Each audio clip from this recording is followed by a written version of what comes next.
Hey everybody, welcome back to James Draws Everything. Continuing today, drawing every country in the world's flag.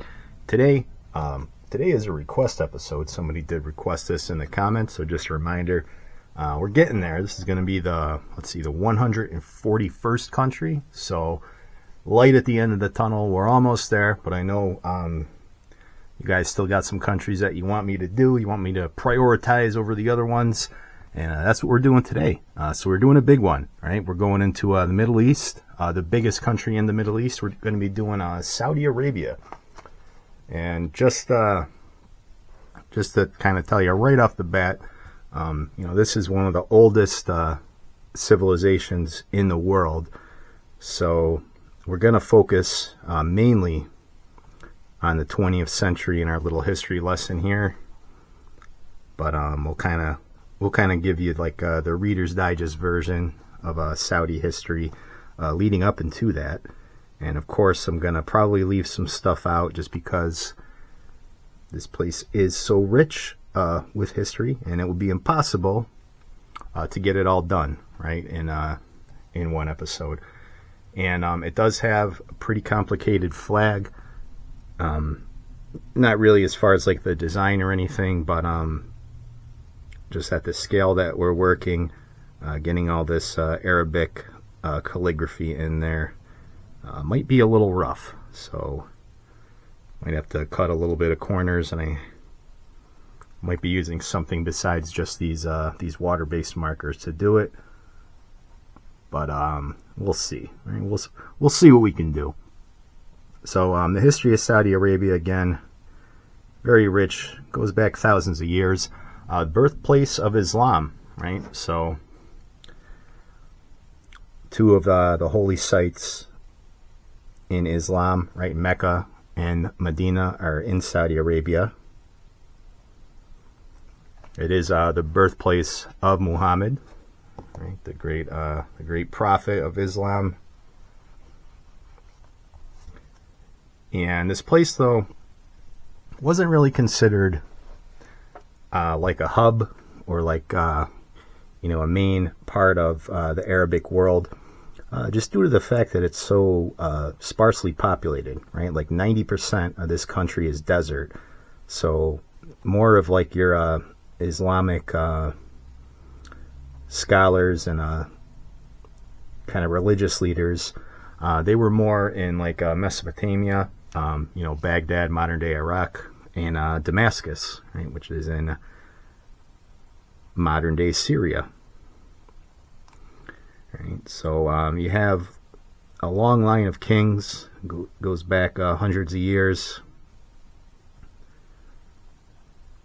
and then kind of in the modern times, this land, right, can't really call it a country, but this land at the time was under Ottoman control. Right, so the Ottoman Empire in what is modern day Turkey.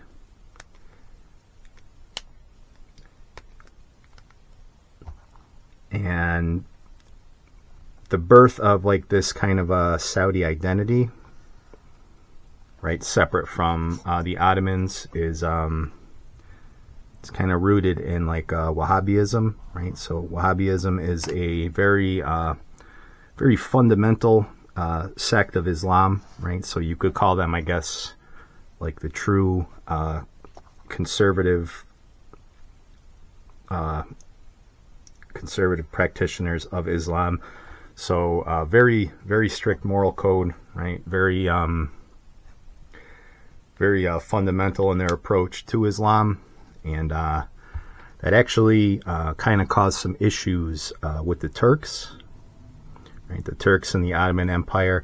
The Turks, they were kind of undergoing like a more secular approach to Islam, and that kind of put them at loggerheads here with what would become the state of Saudi Arabia.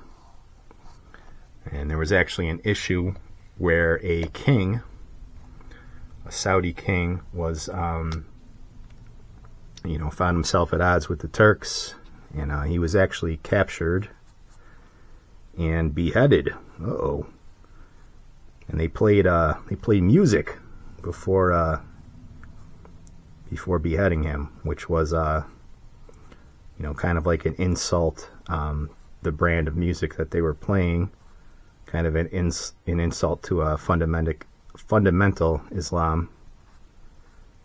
So that started off like a real kind of rivalry between the Turks and the fundamental Islamists in Saudi Arabia. And this happens in the early 19th century, right? So this is long before like the creation of Israel or Zionism or European/Western intervention in the Middle East. So you do have some issues in this part of the world that long predate who kind of gets the blame for them now. So again, you might ask, because the United States, the Western world, has very strong economic ties to Saudi Arabia today, which kind of throws a match onto the pool of gasoline in a lot of cases. And you may ask, James, what the heck does this have to do with us? And yeah, that's a good question.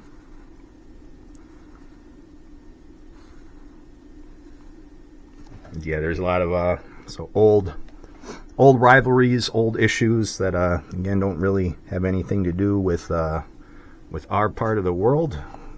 Very complicated, right? This the other side of the train tracks over here gets a little hairy, and yeah, I don't expect a lot of Westerners, Americans, or whatever you want to call them, Europeans, to understand it. And yeah, that's kind of why, when the United States was founded, it was said, we stay out of the Eastern world's affairs, right? But nobody listens to that. Anyways, back to Saudi Arabia, James. So yeah, they have some issues there with the Turks. And again, there were attempts to kind of put this place under like a stronger Ottoman Empire boot, but again, it's all deserts pretty much. So they led some early expeditions to kind of colonize the land, but not really a lot there. Just kind of tribes of Bedouin people in the desert, and just kind of the juice wasn't worth the squeeze, so to speak. But that changes. That definitely changes in the 20th century, right? So the 20th century, World War I. You have some kind of Saudi sort of independence movements around this time, looking to get out from under the boot of their Ottoman rulers. And excuse me, the Ottomans were they were against the Allies in World War I, and the Saudis, mainly with the British and the French, they definitely kind of buddied up to them. And a lot of that has nothing to do with religious fundamentalism or anything like that. It's more just the oldest story in the book, right? Pipeline politics. So this is where we start to discover, a lot of oil in this place. And so the British, they need that for their sort of, what they're doing with their empire.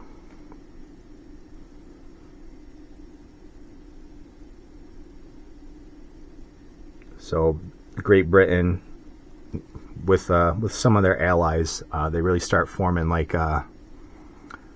basically the entire oil infrastructure of Saudi Arabia, right? So Saudi Arabia becomes an independent state after World War I, and it's been kind of on and off ever since, right? They have some issues with their neighbors, right? Of course, because they all do, right, in this part of the world. But yeah, I guess you could say they're probably more friendly with with Jordan, and definitely Indonesia and Pakistan, right? Because Indonesia is it is the most populated Islamic state in the world, so they get along with them fairly well, right? And then if you are a fundamental Islamist, right, you you have to make the trek to Mecca, right, once in your life. So Mecca has become a huge destination, right, for anybody of that particular faith.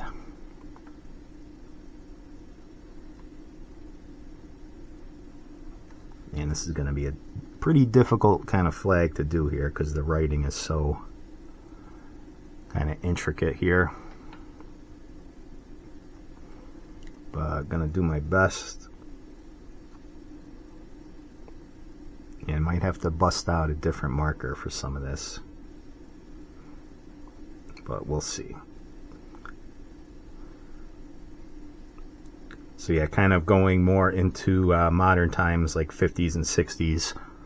I talked about this a little bit on one of my other episodes. You have a pan-Arab movement, right? And this is a little tricky, right? And again, all this gets tricky, right, in this part of the world. So pan-Arabism has its roots in Soviet communism, right? So Egypt was a socialist state, and they wanted to see like a united kind of Arab state, stretching all the way, across like North Africa, Libya, Tunisia, all those countries that you usually think of when you think of like Islamic North Africa, and then also into the Middle East, right? So they said, Saudis, you got all this oil, that's and you're Arabs, right? And you're Islamic. You should share it with us, right? Because we're socialist Arabs. And then the Saudis are like, whoa, hold on a minute, right? Because that's theirs, right? And that causes some problems as well. So this Wahhabist kind of sect of Islam does not really get along with like the socialist movements. So again, this isn't just all ideology, right? You have a lot of just simple Cold War politics, kind of setting things off in this part of the world. So I'm going to try to hit this with let's see, another marker here. I'm going to let these markers dry for a second, and I might just try something new here. So the Saudis, even though this part is it's not liberal at all, right? This is the most kind of hardcore sect of Islam in the world, very traditional, very fundamentalist, kind of women's rights and stuff. That's a very recent thing in this part of the world. Like I think they only started allowing them to drive in like 2015. So you would think that these guys would be like a natural antagonist or like an enemy for the West, but they're not, right? They're one of our strongest allies in the Middle East. So, there's also some issues with like oil for Israel, right, in this part of the world. So the Saudis are kind of against that, but then the Saudis are also pretty close with Israel as well. Definitely not like they're not going to be exchanging Christmas cards or anything. Well, actually, that's a bad analogy because one's Muslim and one's Jewish, so they're not exchanging Christmas cards anyway. But you know what I'm talking about. So, but yeah, they've as far as like their economic ties and whatnot, they've definitely been much closer than like Israel and some of the other parts of the Arabic world. And yeah, so you got a lot of different things kind of boiling to the surface in this place. You recently had a new Crown Prince, Mohammed bin Salman, kind of take over in the 21st century, and he's been one that's definitely been kind of like liberalizing things, right? Like, so a lot of that, like what is it, like Project 2030 or something like that, to kind of modernize the Arab world, because this place was never really like a tourist destination or anything like that, unless you were making your pilgrimage to Mecca. But yeah, they're trying to modernize a lot, like their cities, and attracting like foreign investment, which used to be a big no-no. So this is one of those places where just keep an eye on, right? Because they're undergoing a lot of changes, and yeah, we'll see what happens. And yeah, it's probably about, I'm using like a white paint marker here, and it's probably about the best we're gonna get for this kind of complicated sort of script that they got in here. Yeah, so we'll see what happens, right? You know, again, this part of the world, maybe a lot of it doesn't make sense, especially if you try to just, you know, look at things as far as like good guys, bad guys, right? You got a lot changing here, and it's Vision 2030. That's the name of it. So Vision 2030 is like their socio-economic reform program. And then, you know, as far as like the oil and stuff, they're in control of a lot of the world's oil, right? So this part of the world, and they can kind of call the shots here and there, like as far as like OPEC and whatnot. So there has definitely been oil crises in the past, especially when Egypt, you know, kind of in the communist/socialist world, kind of set their eyes on this part of the world. And yeah, so a lot going on here, and yeah, hard to kind of summarize it all in just you know, one little flag episode, but we'll do the best that we can. So what do you got here, James, on this flag? So green is a traditional color in Islamic flags, and that's the Shahada Creed in Arabic script, and it says there is no God but God, Muhammad is the messenger of God, and it's pictured over a white horizontal saber, right? And the tips always point to the hoist side, so no matter which way you're waving the flag, it's one of the only flags that is different, right? Like on the opposite side of the flag. So I guess the only other two that do that are the Moldova flag and the Paraguay flag. So the Al Saud family established this flag in 1932, and yeah, that's the Saudi Arabia flag. So we're gonna do a little bit of bonus content today. All right, so we're gonna draw Muhammad. James, are you sure about this? Yeah. Why? Because I think I don't think you're supposed to do this. Why not? Yeah, you never heard the story of you know, that cartoonist that did this in like the early 2000s? No, what happened to him? Yeah, they you're not supposed to do this. You're not supposed to draw Muhammad. So if you do, you can end up like him. And they executed him, right? Oh well. You know what? That actually just makes me want to do this even more. Because if you dangle a beehive in front of me, I'm going to throw a rock at it and then run like hell. So I make the rules on this channel. We're going to draw Muhammad. All right. So let's see here. And yeah, it's let's just lay it all on the line, right? While we're talking about this place. You know, the Saudis as well, you know, a lot of the perpetrators of September 11th were Saudi nationalists. So, you know, you'd think after that happened, we'd be at war with the Saudis and not like the Taliban or Afghanistan or any of these other groups that are not good guys, but not the people who were behind that. But nope, because the Saudis have always been our allies, right? So they get a slap on the wrist for that, and we're just left, you know, more and more kind of entangled in these affairs that are far more complicated than, you know, the average American citizen and or statesman. Probably statesmen more than citizens. Citizens tend to know more about this stuff than them. Far more than they can understand, right? So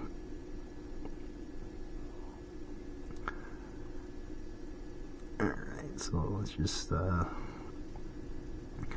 and again, this is one of those countries too. I talked about, can't remember which episode it was. Let me look at my little map here. Maybe it was Syria, when I talked about how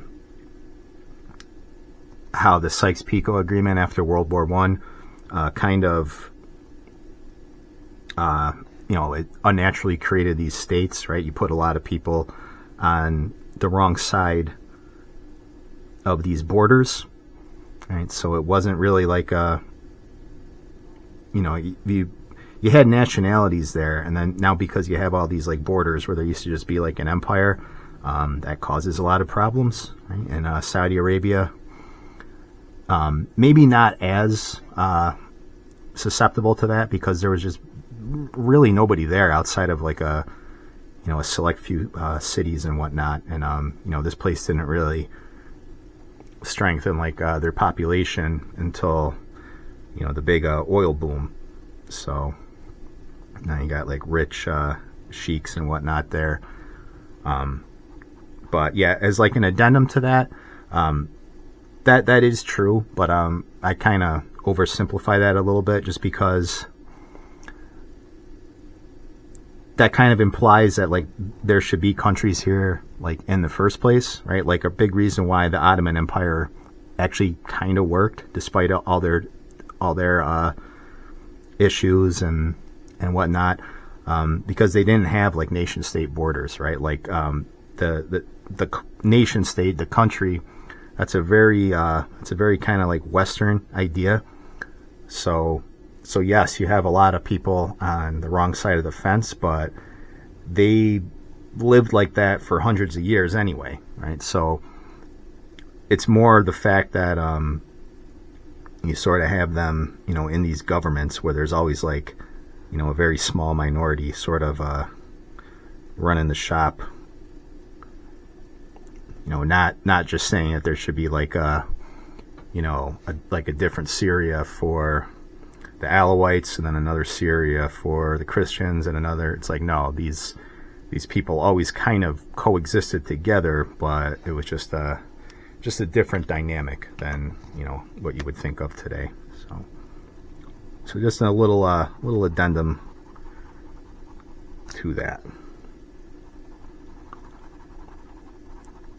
He's got like a black sort of clothing like underneath there. Okay. So that is